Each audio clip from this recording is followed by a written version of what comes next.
Yan dapat malalaman sa lahat ng magsasaka.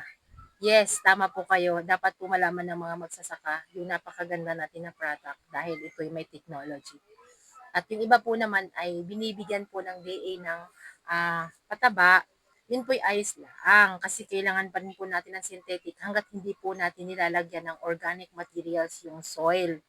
No? That's the time na magtanggal tayo ng synthetic kapag ka po nirehab natin yung soil natin sa pamamagitan ng paglagay ng mga organic materials kasi yung ating organic full harvest microbial inoculant ay decomposer. So, rapidly decompose. Pag na-totally decompose yung lahat ng organic materials, hindi na natin kailangan ng synthetic fertilizer.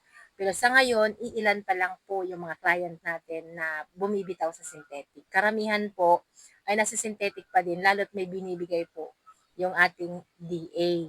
So, yun po mga binibigyan ng DA ay syempre hindi naman po pwedeng hindi kayo gumamit ng insecticide at pesticide pag may synthetic na.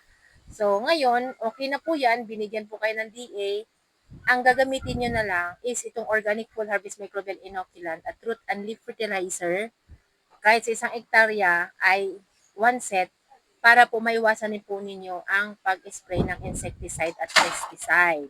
Okay? So, bukod po doon na naiiwasan nyo yung insecticide pesticide dahil yung ating root and leaf ay rich in calcium, boron at zinc, nadadagdagan pa yung timbang ng palay natin. At yung uhay ng palay natin hanggang dito may laman.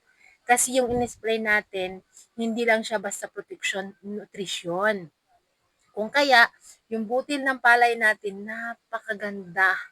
No? So, yun pong mga gumagamit ng synthetic from DA ay para po kayo bumili ng insecticide at pesticide, mag-organic full harvest na kayo, maiiwasan na ang paglason, healthy na yung pagkain natin, mabigat pa yung timbang, increase pa yung harvest natin.